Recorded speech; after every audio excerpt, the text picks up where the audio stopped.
You won't believe this, I woke up one morning to find out my 2,500 acres of prime ranch land was gone. Not stolen in the middle of the night, not lost in some heated court battle, not even sold by mistake. It was gone because the local HOA, the same smug, rule-obsessed group that had been trying to boss me around since the day I moved in, had decided they owned it and went ahead and sold it without my permission. At first, I thought it had to be a prank. Who in their right mind thinks they can just sell 2,500 acres of someone else's property? But then I saw the paperwork, and the blood drained from my face. They didn't just sell it to some outsider, either. No, they sold it dirt cheap to one of their own board members, a man who had been eyeing my land for years to expand his hunting lodge. The price? About 1% of its market value. They weren't just crooked. They were bold about it. I'm not some helpless guy who just inherits land and doesn't know what to do with it. I've been in real estate, ranching, and land development for decades. I've seen scams before, but this was on a whole different level. They had filed the sale at the county office as if the land had always been HOA property, and then they forged a bill of sale with my name on it, except it wasn't my signature. I've signed enough contracts in my life to know that my signature is very distinct. This one looked like a teenager had scribbled my name in a hurry. I drove to the county clerk's office immediately. The clerk, a woman I've known for years, pulled the file up on her computer. Her eyes got wide. "Sir, I'm going to be honest with you. This is bad. This isn't just a dispute, this is outright fraud. But if you move quickly, you can undo this before it gets any worse." The pit in my stomach turned into a burning rage. Karen Matthews, the HOA president, was behind this. I'd caught her snooping around my land before, taking property photos for HOA records, which made no sense because my property wasn't part of the HOA's jurisdiction. I'd told her more than once to stay off my land, but she'd just laugh and say, "Oh, we're just making sure the neighborhood standards are being maintained." Neighborhood standards? My nearest neighbor was half a mile away. This was rural land, not a cookie-cutter suburb. I walked out of the clerk's office already thinking 10 steps ahead. You see, Karen had made the mistake of bragging, a lot, at HOA meetings and even on social media. She loved to show off her massive $25 million mansion complex, built on rolling hills with fountains, tennis courts, and an Olympic-sized swimming pool. What she didn't brag about was that I'd owned part of that land decades ago, and when she bought it, she cut corners. I knew she had never secured the proper easement rights for the main road leading to her estate. That little oversight was about to become my secret weapon. I didn't rush to confront her. That's the thing about people like Karen, they expect you to yell, to throw a fit, to look powerless. Instead, I went straight to my lawyer, Mark. Now, Mark is the kind of guy who can dismantle a fraudulent real estate deal faster than most people can make a cup of coffee. I told him what had happened, and he just leaned back in his chair, grinning. "She sold your land without your permission, and her own home is sitting on land with an incomplete title? Oh, this is going to be fun." I left his office that day with a fire in my chest. This wasn't going to be a back-and-forth argument with HOA bullies. This was going to be a slow, methodical takedown. Karen thought she had power because she had the HOA board wrapped around her finger, because she could push little homeowners around with petty fines and threats. But she'd just picked a fight with the wrong person. Someone who knew the land, knew the law, and had far more patience than she realized. That night, as I sat on my porch looking over the hills, I decided one thing: I wasn't just going to get my 2,500 acres back. I was going to make sure she lost something she could never replace. And I knew exactly how to do it. The next morning, I started pulling every record I could find on Karen's mansion complex. Deeds, easements, permits, utility agreements. If there was a piece of paper connected to her property, I wanted a copy of it. You'd be amazed at how many rich people build their empires on half-finished paperwork, thinking no one will ever dig deep enough to notice. And Karen? She was the poster child for cutting legal corners.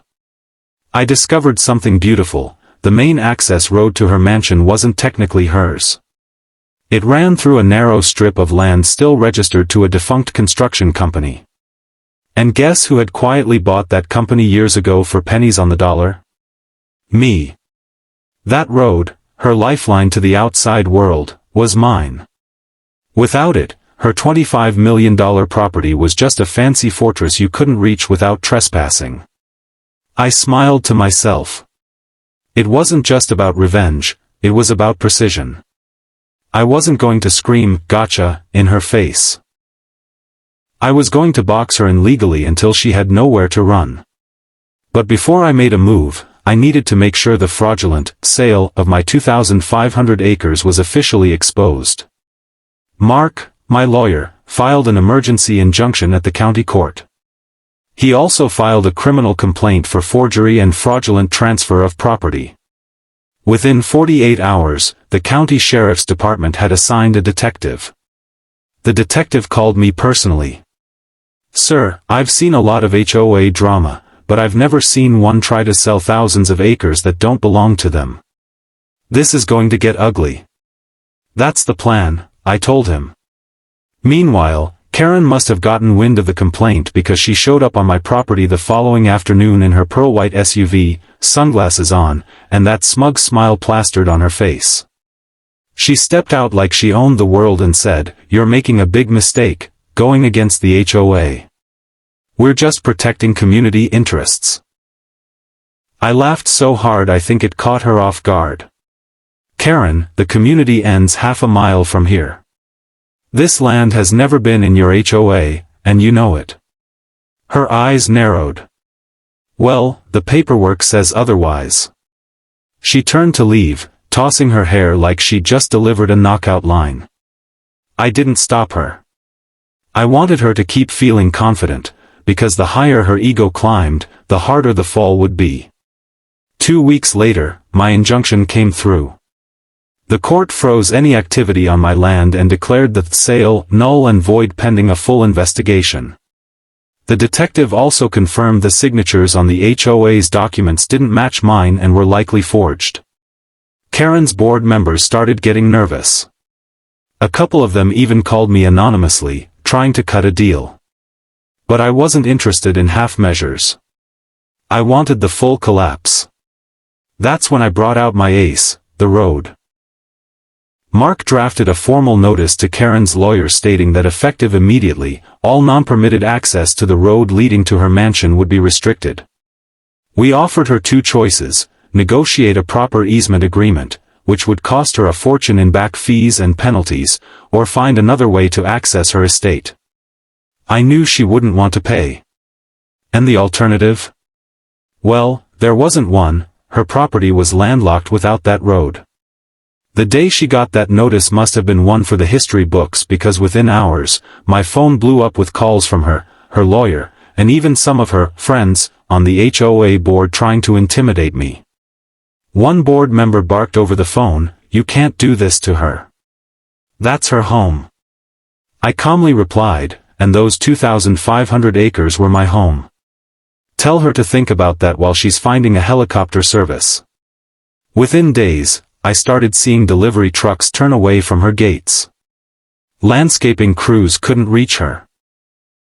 Even the garbage collection stopped because their trucks couldn't legally use the road. And just like that, her perfectly manicured paradise started to wilt. The fountains stopped running. Weeds began to creep up around the tennis courts. For someone like Karen, whose entire identity was wrapped up in showing off her wealth and control, this was the ultimate humiliation. And the best part? I was still only halfway through my plan. While she scrambled to deal with her crumbling mansion, the criminal investigation into the land sale was heating up, and I had a front-row seat to the meltdown that was about to follow. 3 weeks into her little siege, Karen was already cracking. The once pristine mansion that used to host her glittering cocktail parties now looked like a deserted movie set. The grass around her Olympic-sized pool had turned yellow, the once sparkling water a cloudy green, and even the gold-plated mailbox at the entrance was leaning like it had given up on life. Every time I drove past, and trust me, I made sure to do that often, I could see her pacing in the driveway, phone glued to her ear, barking orders at someone who clearly wasn't fixing her problem fast enough. But the real fun started when her private chef quit. I heard it from one of the gardeners who used to work for her and now mowed my fields.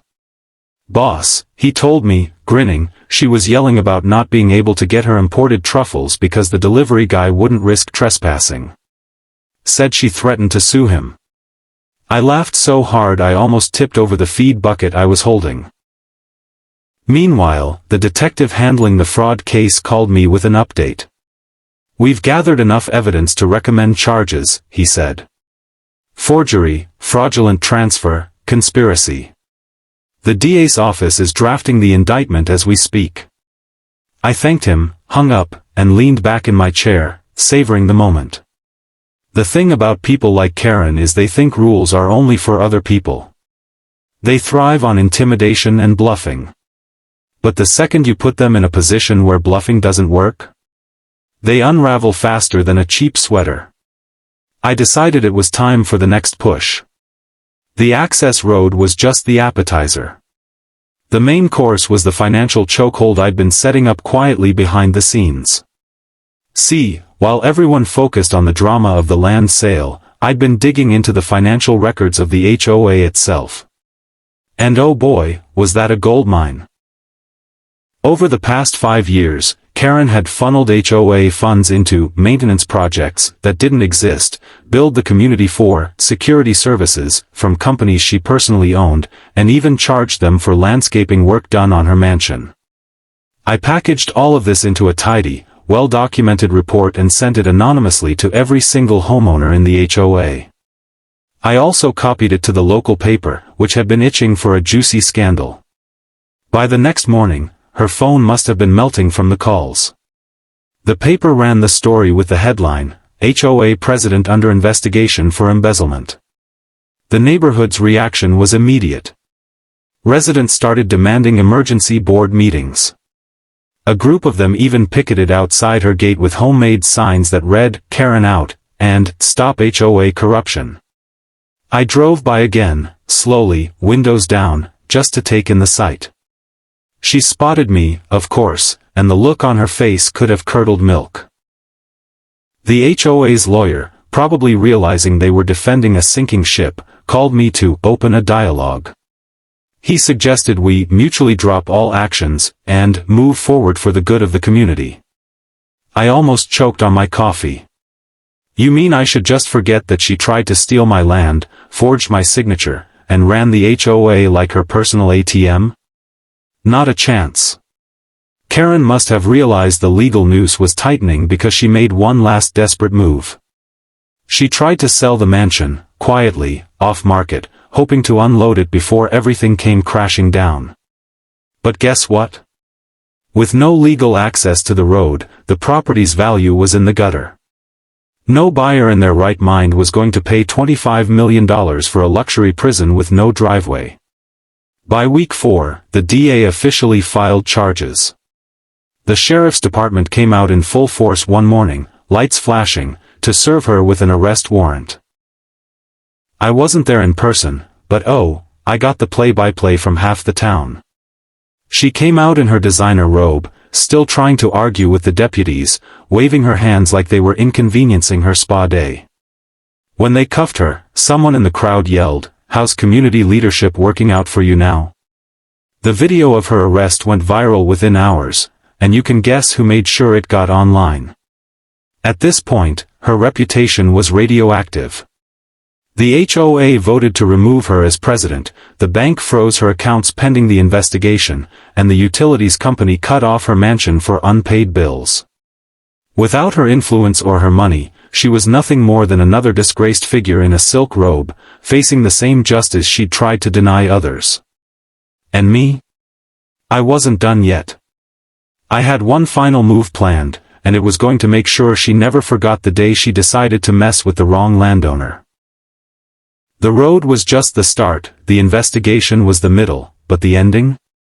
That was going to be the sweetest part of all. The final move had been in the works from the moment I learned Karen had fraudulently sold my 2,500 acres. I'd been patient, waiting for the exact right moment, the point where she was at her weakest, scrambling to save her name, her freedom, and her crumbling empire. And now? She was cornered. I started by quietly contacting the legal owner of her mansion complex, not Karen, but the bank. See, the little stunt she pulled with my land had left a trail of unpaid loans and shaky refinancing deals. When her accounts were frozen and the HOA money was cut off, she stopped paying the mortgage on the mansion. The bank didn't need much convincing to talk.